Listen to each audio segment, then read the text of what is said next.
Ang ganda nitong pantulog na napili ko na pinadala ni seller. Ganda guys. Napaka-comfortable suotin at hindi mainit sa katawan.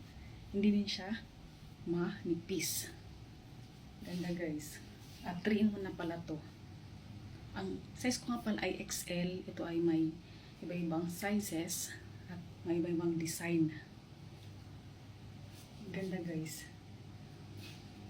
3-in-1 na din to. Itong kanyang short. At ipapakita ko sa inyo. So ayan, ito ang kanyang short.